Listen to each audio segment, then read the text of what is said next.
From the shadowy depths of the city, where justice and mystery intertwine, emerges a broadcast as daring and vigilant as the masked Avenger himself. You are tuned in to the Green Hornet Case Files, unveiling the legacy and cultural significance of one of the greatest crime fighters of all time.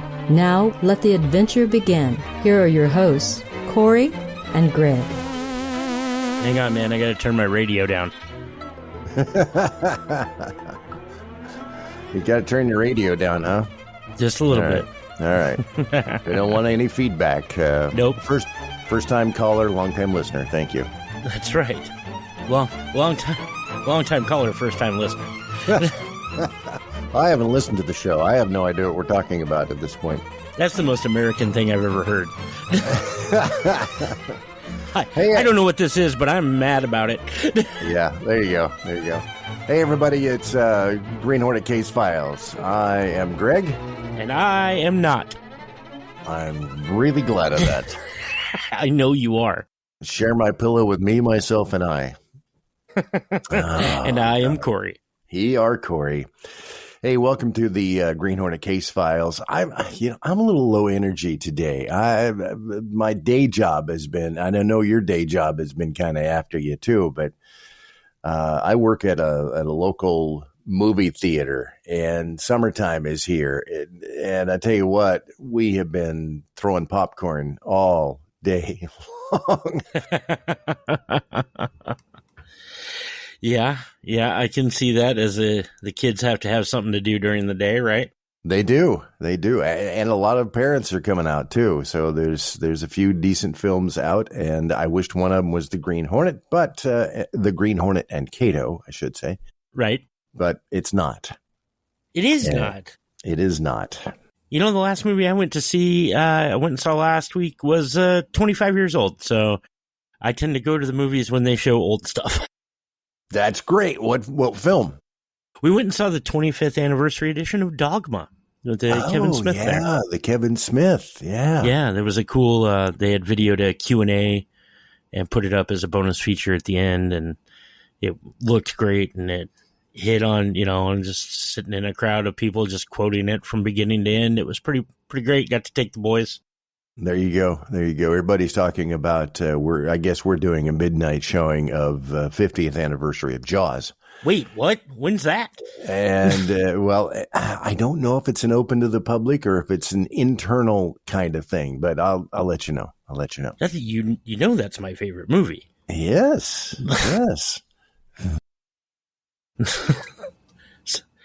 I'd be way into that. I don't have the music here otherwise. We'll get John Williams to do the new Hornet theme. There you go. I had to give myself a buzz for that. So, hey, this is going to be kind of an interesting episode. I want to spend some time this time around going back and kind of revisiting the beginning, and that would be the old-time radio shows and having a bit of a combo in regards to that. But I do want to catch you up on, it'll almost be 2 weeks now that I was at Lilac City Comic-Con and did a presentation, a panel, and it went extremely well. We probably had, half a room, and that's pretty good for a radio show that's been around for a long, long time. Is that counting minus your wardrobe malfunction? The wardrobe malfunction. Yeah. I forgot my hat. Lilac City is... I didn't mean... I really went back and forth on whether or not I was going to pull that out on you, but I can't not.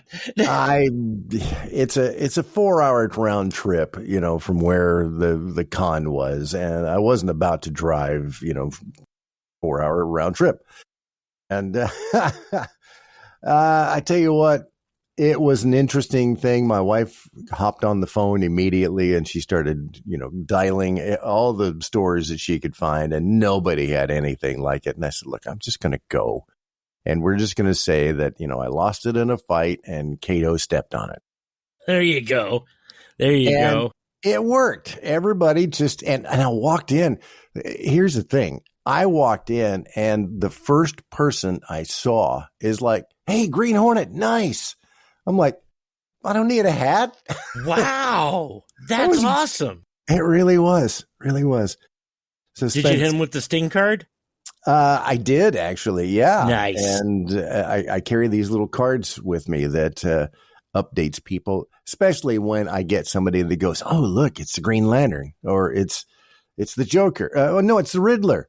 And I hand them a card, and it just has a little brief history thing on it. So it was a really good weekend. I enjoyed it. We had a lot of people that were loving up on the Hornet, and I always just have to say, thanks to the masses when they give us some love. Yeah, that's phenomenal. One of these days, I want to go when you're doing one of the presentations.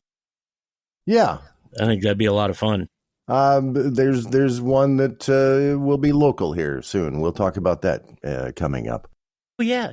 Yeah, we did have a little bit of love from Monkey Fist Boy, one of our regular commenters. Awesome. Who made a point of saying that Dan Inosanto did the fight scene with Bruce in the Praying Mantis episode, that Dan was a student of Bruce. You and I both know that. Yeah. I haven't been able to check all of this. I've heard stories that Inosanto was part of that, and whether he actually did the stand-in work for Mako or not, I think he did, but I'm still working on it. We'll get to the bottom of it. Yeah. That's where the detective skills come in. There you go. And I did the whole last episode that we had with Al Huang. It got me thinking, were there any other actors out there? And there is one other actor that I can find that is still alive. He's like 92, 93. The actor's name is Jeffrey Horn, not Hornet, but Jeffrey Horn. He played Peter Eden from episodes Beautiful Dreamer Part 1 and 2. So I don't know if that's somebody that we can connect with. I mean, 91, 92 years old, that's getting kind of up there.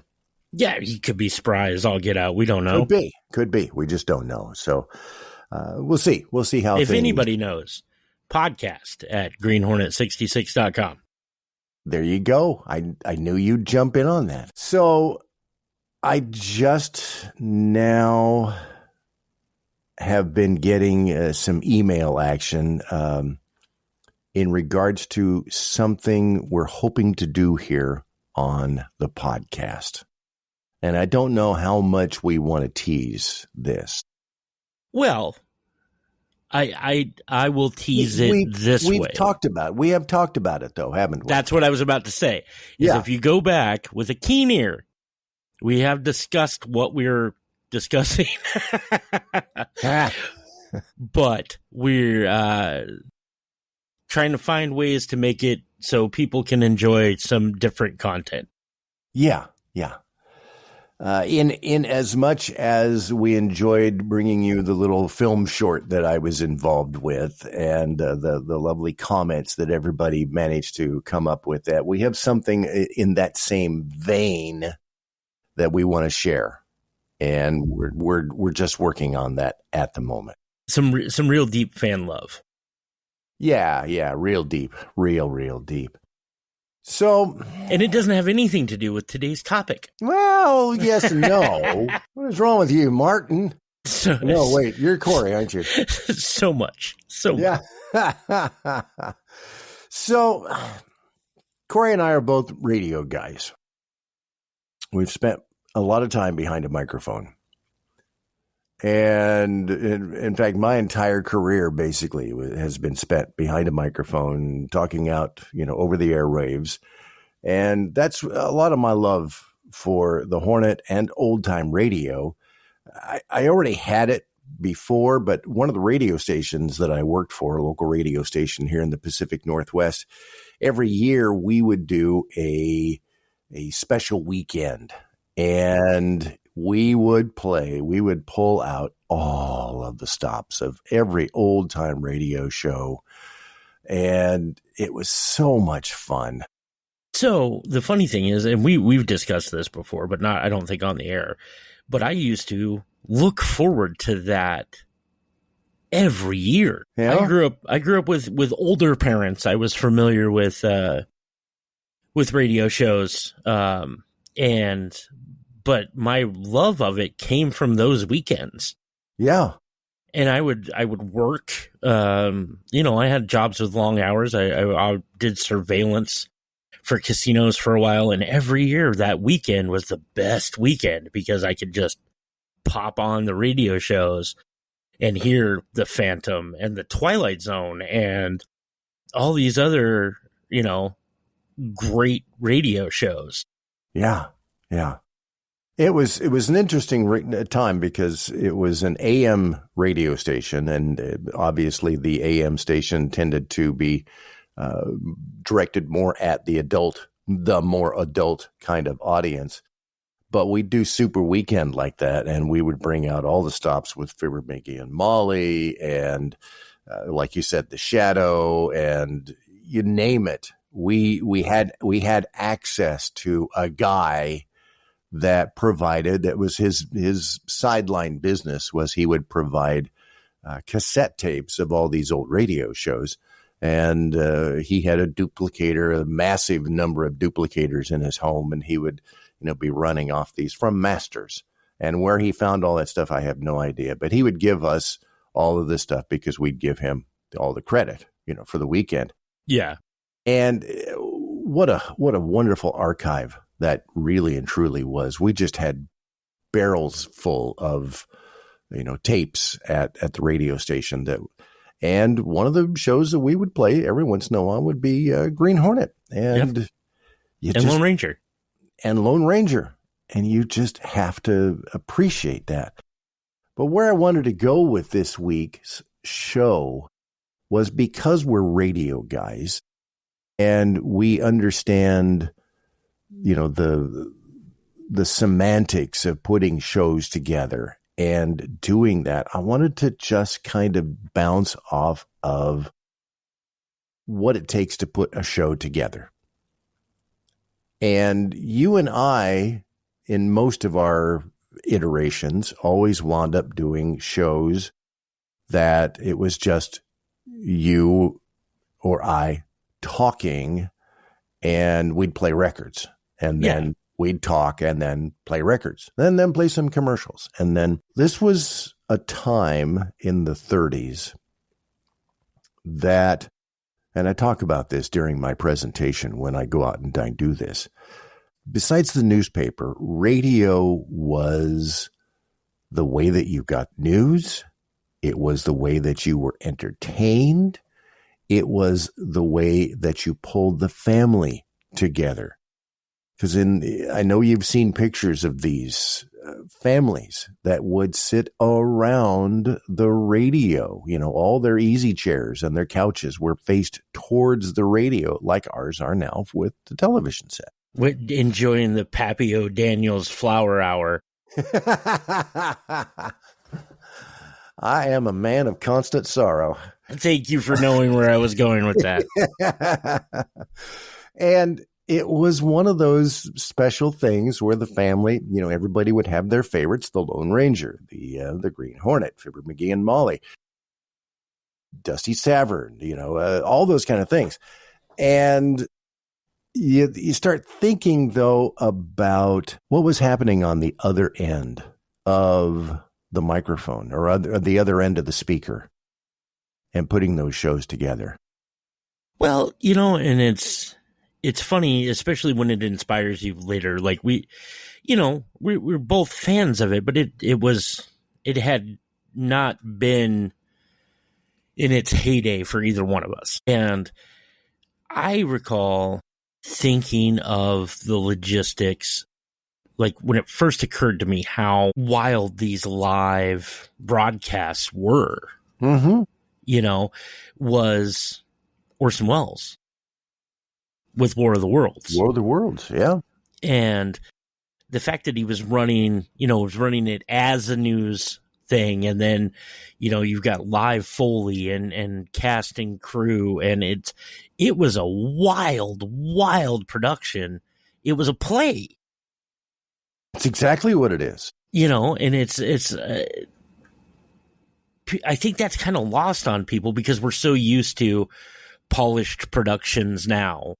Everything's pre-recorded, and edited and cut together. And this was the Wild West, man. They were just gunning it. It was as live as you can get. All the Foley, the sound effects was all done live. The music, in a lot of instances, there were orchestras that were in studios that actually wound up playing the music. And then, of course, there were the few that wound up utilizing recordings. And that was wild. You could just needle drop on a big old huge, transcription platter and play the music.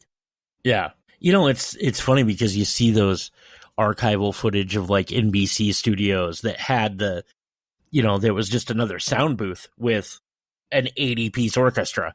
Yeah. Like it's just, and then the whole cast is just standing in a room with each in front of a mic, and then you've got the one guy in the other room with a saw and a fiddle and whatever else random stuff he needs to make noise. Yeah. Yeah. The Foley guy. So let's take this one step at a time. Let's say we're creating a radio show. George Trendle, Fran Stryker. George and Fran have been doing this other show that has become wildly popular, all about this masked vigilante and his sidekick. And George finally sees, money. It's so wildly popular that they're doubling and doubling, the annual revenue of the radio station WXYZ. And he approaches Fran Stryker and says, we need another one. We need something to approach a little bit more of an adult audience. And the story goes, and we've talked about this before, that Trendle handed Stryker a copy of the Jimmy Dale books. And the Gray Seal? The Gray Seal. And kind of went from there. So now you have a script. You've put together the characters. You have this idea of this other masked vigilante that's also a newspaper publisher. You have his manservant. You got to take the on the noseness of the switch, though. Like, as we have a Native American compatriot to an Asian compatriot swap. Yeah, we take a white horse and make it a black car. Beautiful, huh? Yeah, boom, we are off to the races. Same idea. It's a vehicle for getting from point A to point B. Was there ever a better horse than the Lone Ranger's horse? Silver is where it's at. Silver was the epitome of the horses. Smart and yeah. He was Shadowfax. Yeah, exactly. I hope everybody got that reference. Me too, because I'm not going to explain it. Yeah, okay. I'm sure they got it. So you now have this brilliant script that is going to introduce these new characters, and you go to the guy that is going to make this happen. Trendle and Stryker were the business end of the creative. Trendle says, I've got this great idea. Let's do this. Stryker starts, hitting the keys and tack. Flushing it out, yeah. Then goes to the director and says, we want to do this as the 20-minute, 30-minute radio play. How do we do that? And Jim Jewell bless his soul, was brilliant at doing just that. He had a cadre of players. They called themselves the Jim Jewel Players. And what's really unique, I think, is that these players wound up doing a lot of different shows. Various characters in a lot of different shows. It wasn't just the Hornet. It wasn't just the Lone Ranger. There were others that WXYZ was pushing and promoting. Well, they were the house players. Exactly. It's just again taking it, theatrically. Troops would set up in a theater, in going back hundreds of years, and that same group of actors would bring you different plays. Mm-hmm. But now they're doing it weekly over multiple shows. And not having to be visual about it, they can be just in somebody's ears. And that is, for speaking for us schlubby guys, awesome. Yeah. Theater of the mind. Right?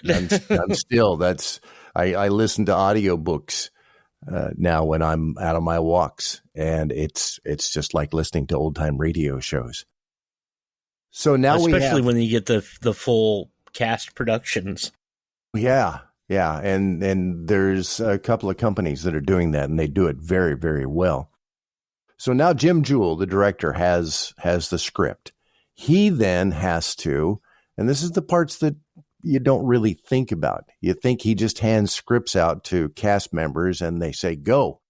Well, the Foley guy has to go through and figure out what noise needs to be made where, and what is he going to use to make this noise. They maybe, it's like Star Wars, and listening to the incredible story of Ben Burt, who created these fantastic sounds that no one had ever heard before by tapping on a guy wire attached to a telephone pole. That's exactly the one that I was thinking of. Yeah. And him running the microphone up it.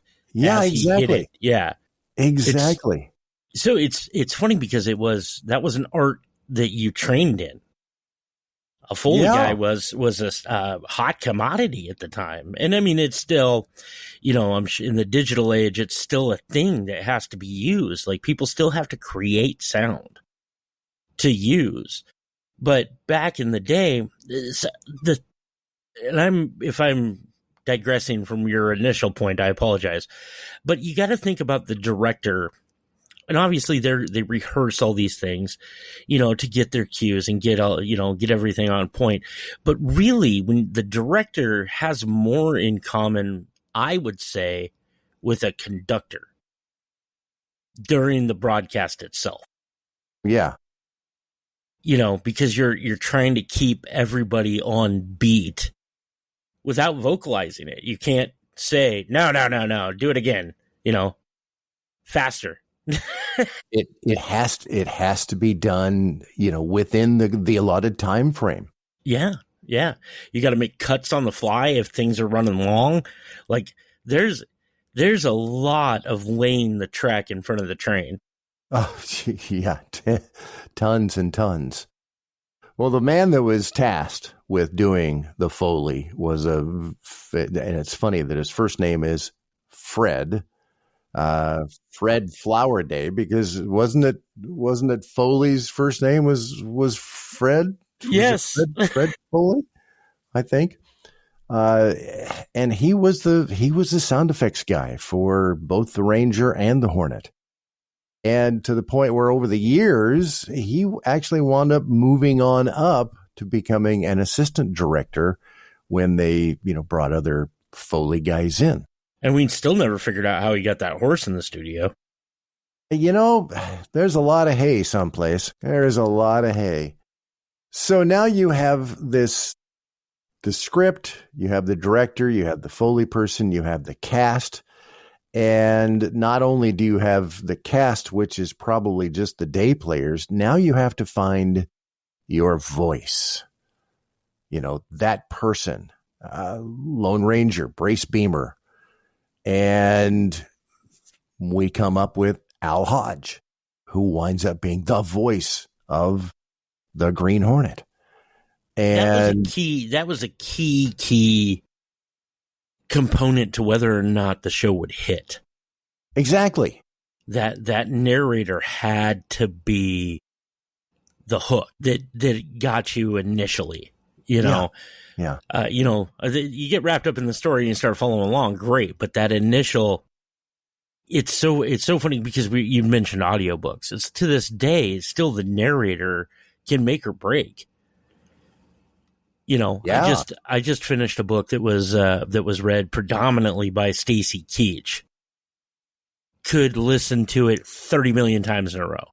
Right. The same time, I got a book I really, really loved the story, but couldn't make it half an hour in because the guy's voice drove me nuts. Yeah. So it matters. It does. And obviously Hodge hit it on the nose because nailed it. When the 40s came around and they decided to do the cliffhangers, the serials, they overdubbed, Gordon Jones. They overdubbed his voice with Al Hodge. So big time. So here we go. We have the script, we have the director, we have the actors, we have the Foley, we obviously have the studio, the studio space. It's designed specifically for doing this. We have the music. We've decided that we're going to use this public domain music that, we don't have to pay anybody for. And now you start rehearsing. One of the things that I don't know if they had gotten good enough over time, did they just do rips and reads? Or I'm sure. Or how many episodes are there? 400, right? Is that right? How about 1,000? 1,000. Okay, I knew there was a lot, but either, you know your beats by that point. I'm sure that it was probably a table read or something like that, a script read through, and then maybe one solid dress rehearsal would be my guess. And then you go. Yeah. You wait for the red light to go on and the green light, whatever it happens to be, you're on the air and you're going with the show prior to any recording at that time. So it's done live. So that's where I was getting that number. There was 300 some episodes that weren't even recorded. Yes. Right? That's where I was thinking of. That's where you're getting that from. Yeah. So show comes to the end. It's a success. Yay. Everybody, good job. Nice job. All right. What do you mean we got to do it again next week? And they're cranking them out. And in some cases, they're doing them, twice a week. And they're also doing other shows. So you look at the immense amount of talent that it takes, manpower, creativity, and man alive, you just Lone Ranger alone, it blows my mind. And then you start throwing in, Green Hornet. You start throwing in Nanook of the North. I know that's not the right title, but it just went out my. Yeah. All of a sudden, you're like, how are we going to keep this going? How do we sustain this? That's the part. I mean, all the rest of this I love. I've done radio shows. I've done plays. All of the rest of this is easily doable. It's the sustaining of something this big that blows my mind. Right. Well, and that's just looking at the logistics. It's hard to maintain something as simple as two schmucks talking to each other about a topic. It is. Like it takes a lot to get everything consistent and quality and out, and to do it with 30 or 40 people over and over and over, and do it across the board, across multiple things. that's just it's a Herculean task. It is mind-blowing. It is mind-blowing. Now, granted, this is what they did. This was how radio was. They had the manpower. They had the players that did this. Wasn't that what the show was called? What's that? What radio was? Why does that sound familiar to me? When radio was? That was a radio show that was filled with old-time radio shows. Old radio shows. Okay. Are you thinking of Remember When?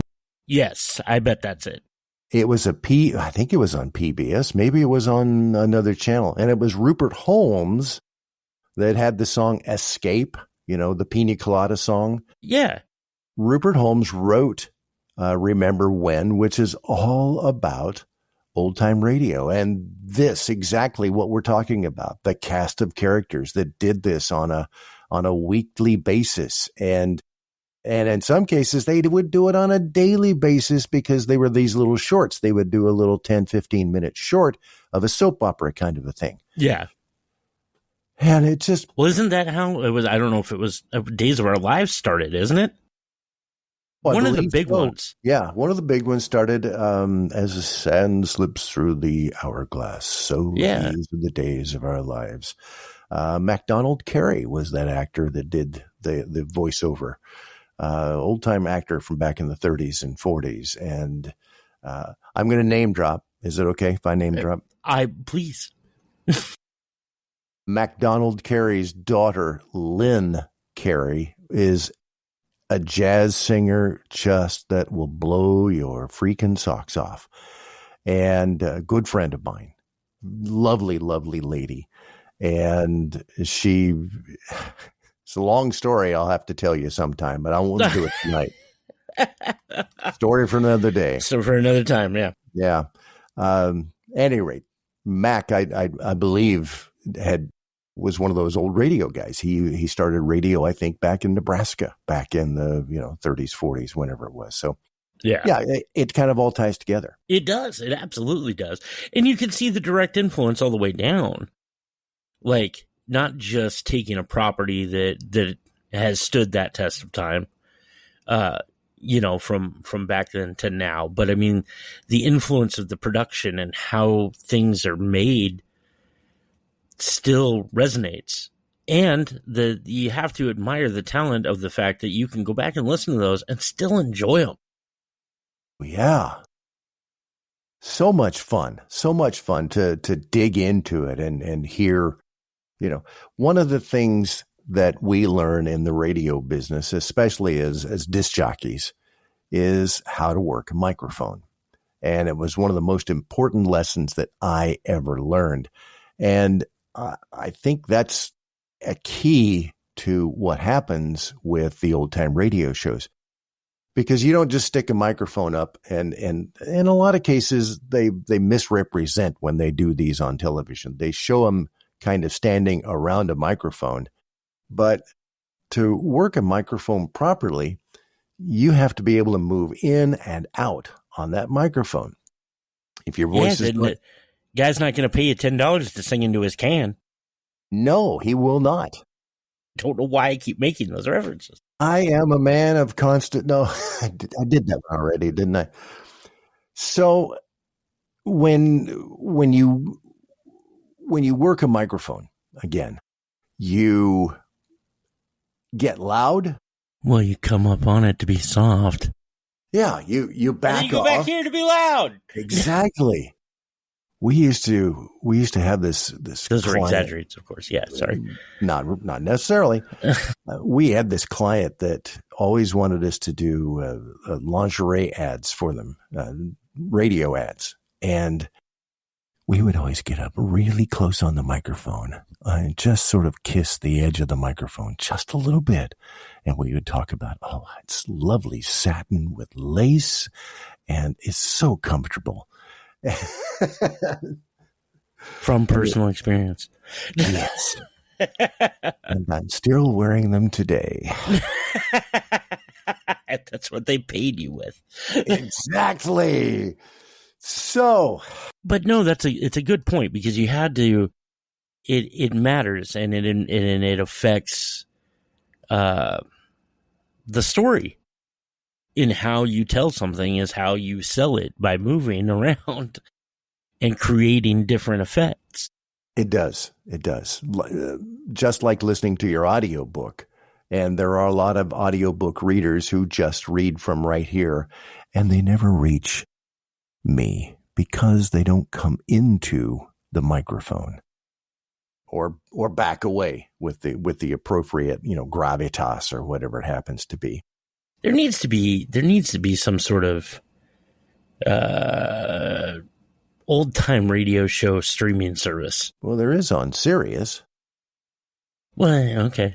Sirius XM has their radio, old time radio shows. You can just choose a show and listen to it?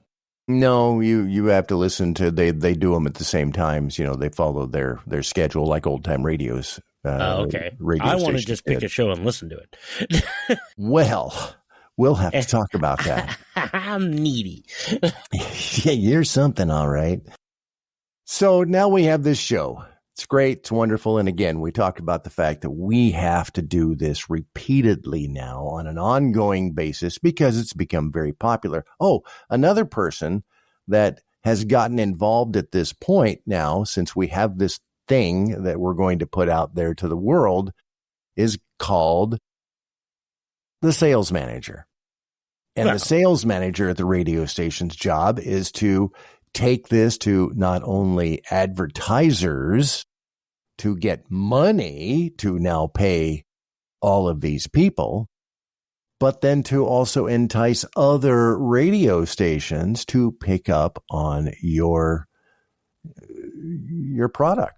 Therefore expanding the reach and sales input of that show. Exactly. So that little Orphan Annie can tell you the secret decoder ring. Did little Orphan Annie have a secret decoder ring? It's a Christmas Story. Oh, okay. All right. I missed that one. But you get what I'm saying is that's how the sponsor would come in and create the, drink more Ovaltine secret code. But the kid would be obsessed, as it went across the nation, and then people started having the shared experience of, hey, did you hear Hornet last night? Exactly. And that, before the invention of the water cooler, but it's still, it was communal. Well, and this is then too when the idea of merch started coming along. That grew out of the sales aspect because a lot of the, I believe it was a dairy. There was a local dairy in Detroit that wound up being one of the first sponsors of the Hornet. And I'm getting a lot of this information first off from firsthand from being a radio guy, but because of Martin Graham and Terry Solomson's book. It's just packed with all this great information. So if you don't have a copy of it, make sure you pick it up. But this is where the dairy or somebody would come along and go, oh, we want to produce a tchotchke. We want to produce a thing that has the Green Hornet on, drinks, Sunrise Dairy milk or whatever the case happened to be. Yeah. So you got these premiums. That's when you started getting into merchandise that the kids would all run out the secret decoder rings. Exactly. So there is so much wrapped up into this. We're actually bumping up against our time frame here. And I was afraid maybe we wouldn't have enough to talk about tonight. Have you met us? We should meet each other one of these days. A separate aspect to this is in talking about the writers, the Fran Strikers. In a number of situations, if you're a really astute listener, you will wind up hearing the same story done differently. They got to the point where in some cases they wound up recycling scripts. Now they would change little bits and pieces of them. It might be the Lone Ranger script, writing on silver that wound up. That's what I was about to ask. I was like, are we talking about Lone Ranger scripts showing up rewritten for Hornet, or Hornet scripts being rewritten and used again? Yes and yes. Oh, okay. Because it was easier to do. And you get under a time constraint. Let's just crap. You know, the script that we were working on just didn't come together right. It's a dumb script. We don't want to do it. Let's pull one out of. That's why the 36th installment of the Marvel Cinematic Universe still has a Skybeam. Yeah. I love it when a plan comes together. So I'm curious, as we're kind of rounding things out, how many of our listeners actively have listened to the radio show and gone back? I know a good chunk probably have, but I'm just kind of curious. So if you've got some favorite radio tidbits, even favorite episodes, or just good memories, hit us up, podcast at greenhornet66.com. Yes, by all means. One other real quick aspect to this whole thing is that eventually you run out of ideas or people get tired.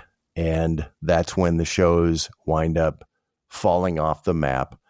And at some point in this whole process, they started recording the shows. So we do wind up with, the shows that are out there that we share and that are on YouTube or, wherever it happens to be. Sure would be cool if the first 300 were available. Wouldn't that be kind of cool? I think that'd be neat. I know there supposedly are scripts out there. And we're going to have more of a conversation on this, and maybe sooner than later.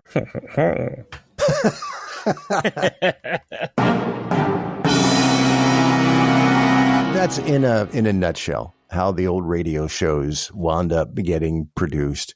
And some of them were very, very popular. There were others that just didn't go anywhere. They would do a few episodes and nobody listened to them, or they got, terrible mail, or whatever the case happens to be.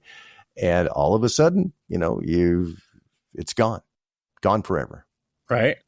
Yeah. So with that in mind, we hope to have for the next show, or maybe this next show after that, something extra special for you. We're working on something again that we'd like to be able to share in the same sort of vein as the film short. And we'll see. Here's fingers crossed. Yeah. And toes. Yeah. And whatever else it takes. Hey, we'd love to hear from you. Again, a podcast at greenhornet66.com. And if you like what we're doing, Ko-fi.com/Green Hornet Case Files. That's right.